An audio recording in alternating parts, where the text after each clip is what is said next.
Olá, prezadas líderes do Ministério da Mulher. É um grande prazer estar com vocês para mais um curso de liderança.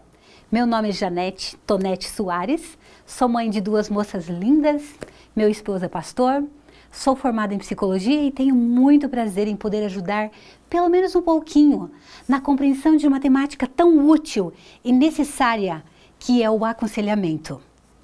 A temática que será trabalhada neste módulo tem como título Princípios e Cuidados Básicos no Aconselhamento. E já vamos iniciar explicando o que compreende o aconselhamento. Bem, o aconselhamento é tanto um processo quanto um relacionamento entre pessoas. Contrariamente ao que se pode pensar, o aconselhamento não se concentra apenas em dar conselhos aos outros. O objetivo da conselheira, trazendo para o nosso contexto de líderes do Ministério da Mulher, é ajudar a pessoa ou pessoas a fazerem uma mudança no seu comportamento. E há uma infinidade de motivos para os quais as pessoas pedem ajuda. Por vezes, o aconselhamento inclui o ensino de habilidades sociais, comunicação eficiente, como se comunicar melhor, porque tem muita timidez, orientação espiritual, tomada de uma decisão e mesmo fazer escolhas.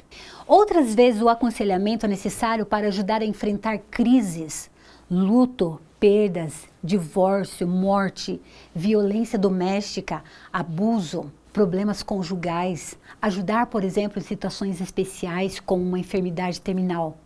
Em outras palavras, é de grande impacto para a igreja quando os membros podem confiar e contar com conselheiros de confiança e que sejam preparados. Bem, qual deveria ser ou como deveria ser o ambiente mais apropriado para um aconselhamento? Primeiramente, é de extrema importância que alguns cuidados sejam tomados. Por exemplo, há que promover, oferecer privacidade acima de tudo para quem procura conselheira. Isso porque se houver interrupções constantes, como chamadas telefônicas, por exemplo, e pessoas batendo a porta, poderá dificultar o estabelecimento de vínculo, de confiança, e a própria construção do diálogo não será o mesmo. Não é necessário ter um escritório grande com um mobiliário caro para atender alguém. O aconselhamento pode ser realizado em uma casa, pode ser na sua casa ou na casa da pessoa, em um parque, na igreja, em alguma sala da igreja ou qualquer sala disponível que ofereça privacidade. Embora simples, o mobiliário deve oferecer conforto para ambos, você e o aconselhado. Se a sala for agradável e confortável, o conselheiro e o aconselhado irão se sentir mais descontraídos e a sessão será mais produtiva, certamente. Mas há um aspecto importante neste contexto. Evite dispor os assentos, os bancos, de forma que você e a pessoa que está procurando o aconselhamento não possam olhar de frente para o outro. Observe ainda, prezada conselheira, porque agora você não é apenas líder, você está aprendendo a ser uma conselheira, que não é sensato escolher um lugar onde não haja pessoas nas proximidades. É necessário que haja o sentimento de segurança emocional e física, tanto para você, conselheira, quanto para a pessoa que está contigo. Ademais, tente demonstrar calma e uma atitude agradável e pronta. Isso irá deixar a pessoa, que por vezes está nervosa, insegura, abalada, mais à vontade. Somado ao ambiente, nós precisamos também dialogar sobre a abordagem para o aconselhamento.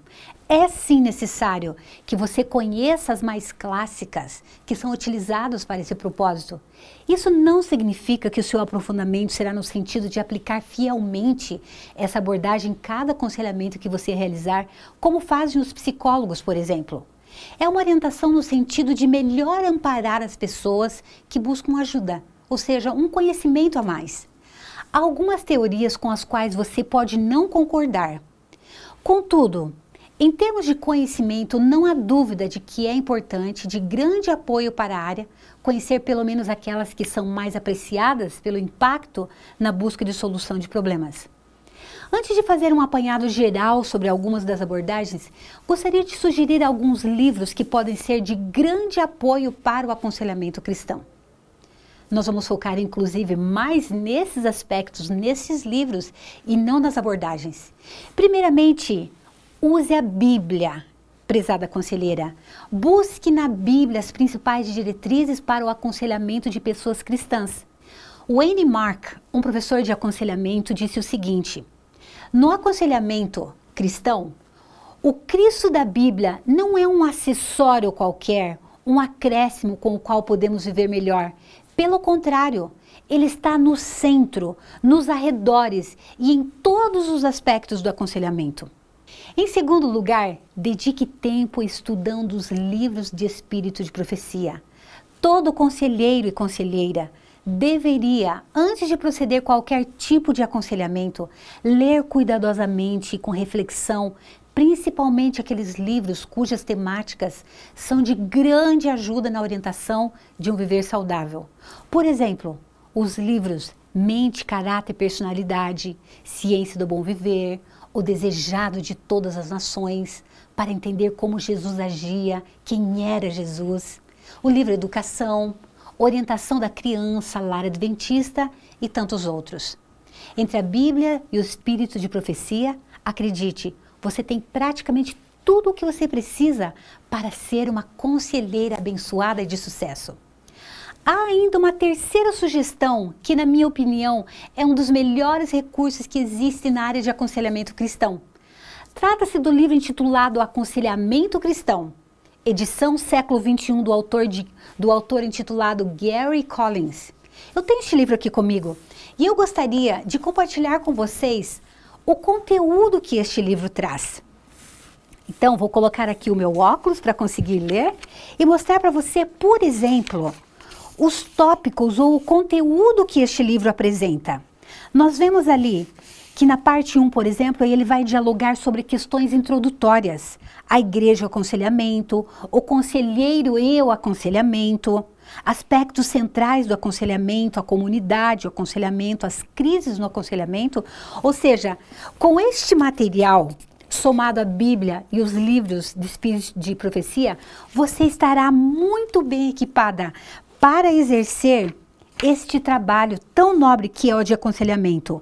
Eu gostaria também de destacar, por exemplo, na parte 2 deste livro, ele se refere a questões pessoais como ansiedade, solidão, depressão, ira, culpa. Na parte 3, questões ligadas ao desenvolvimento, criação de filhos, adolescência, o início da vida adulta, a meia-idade, a velhice e assim por diante. Todos eles são temáticas mais do que necessárias e importantes que você certamente vai precisar para o seu dia a dia durante este processo, durante essa dedicação sua como conselheira. Existem diversas abordagens de aconselhamento utilizadas para este fim.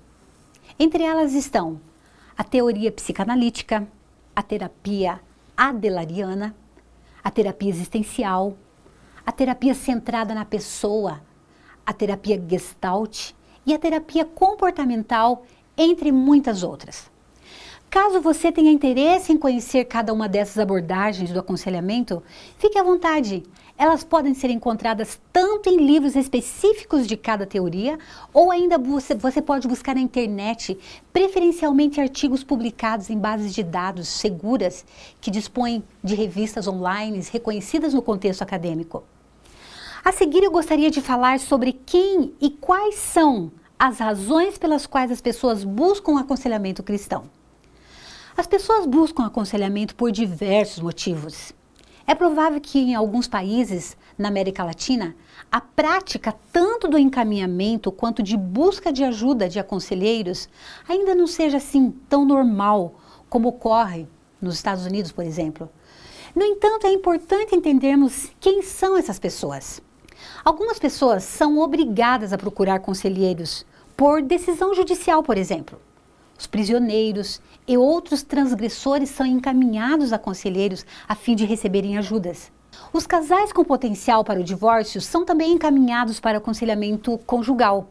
Outros, ao examinarem sua situação, sentem que necessitam de ajuda ou de melhorar seu estilo de vida. Ainda alguns são encaminhados para aconselhamento acadêmico ou vocacional, precisam de ajuda nesses aspectos da vida. Há os que são levados ao aconselhamento devido a alguma crise. Todos têm expectativas em vários níveis. Alguns esperam ajuda e outros querem uma mudança rápida. Outros têm o pensamento firme de que não haverá diferença em sua aparência ou comportamento. Fazem um aconselhamento apenas para cumprir um requisito ou para sufocar um sentimento de culpa. Neste caso, conselheiras, mostre à pessoa que o aconselhamento ajuda a lidar com os próprios sentimentos, ainda que isto faça com que se sinta mal. E quanto a nós, conselheiras, qual deve ser o nosso perfil? A boa conselheira não significa meramente ser uma boa pessoa. Há algumas características que todos os conselheiros e conselheiras devem possuir. Primeiro, ela deve ter identidade.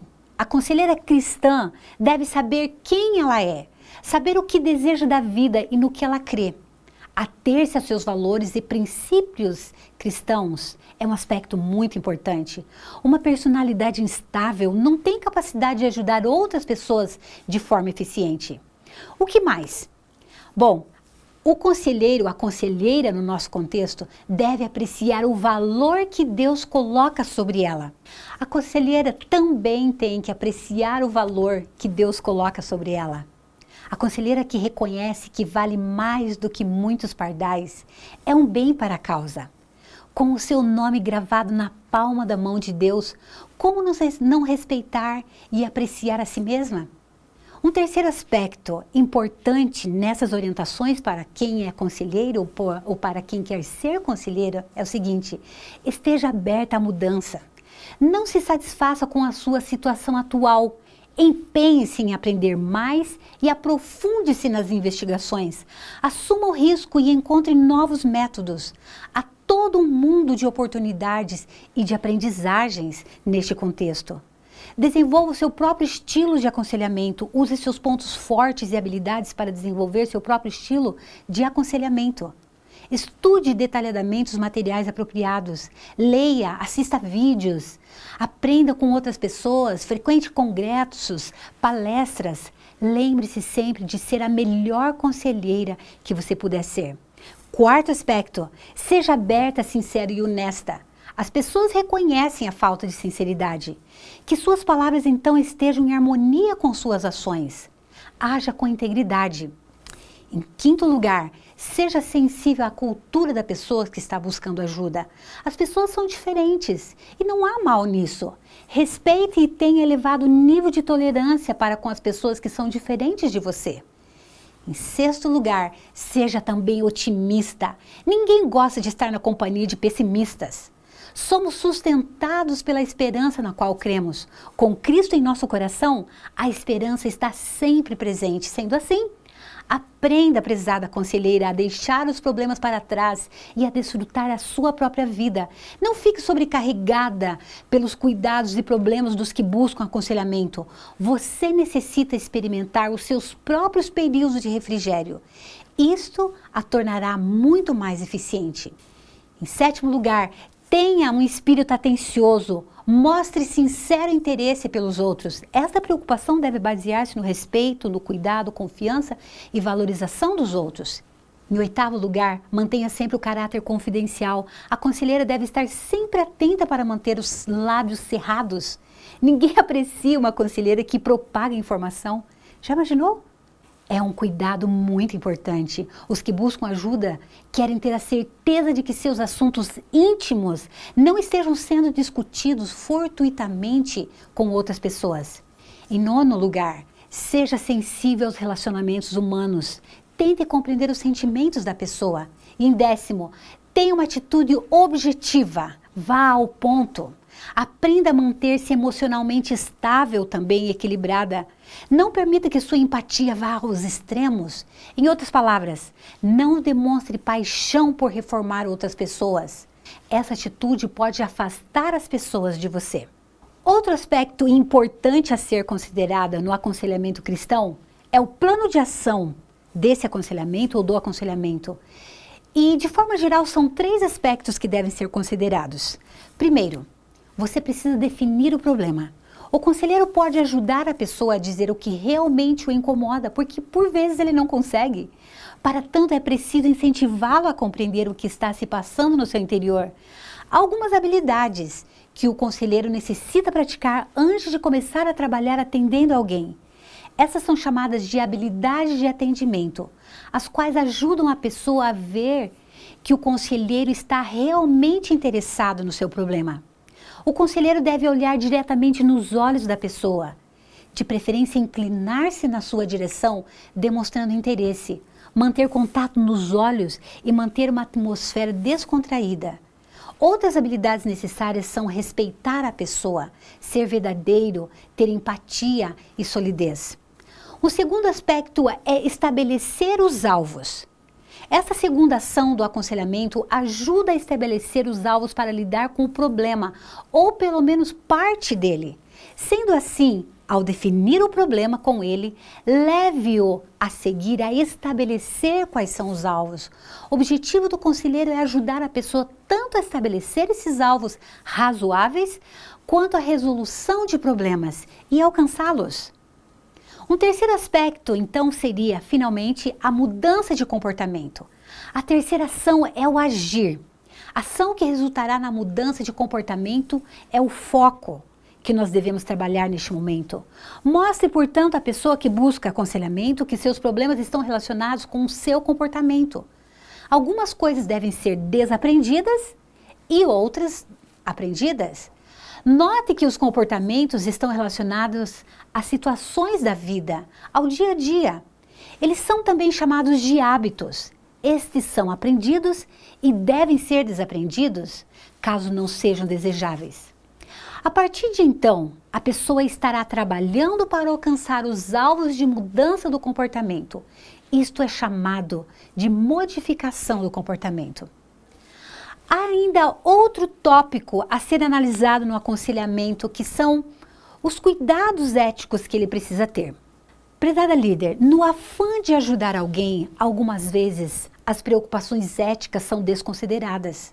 No entanto, é de extrema importância que a conselheira dê estrita atenção à ética no aconselhamento. Muitas vezes, por ser leigo, não está alerta às responsabilidades éticas. Por ignorar algumas regras, pode meter-se em problemas. Quando falamos a respeito da ética, estamos realmente nos referindo à boa e à má prática no aconselhamento. O descuido com a ética pode acarretar consequências gravíssimas. Algumas das questões éticas que devem ter em mente quando engajados em qualquer tipo de aconselhamento são os seguintes. Em primeiro lugar, o direito do consentimento.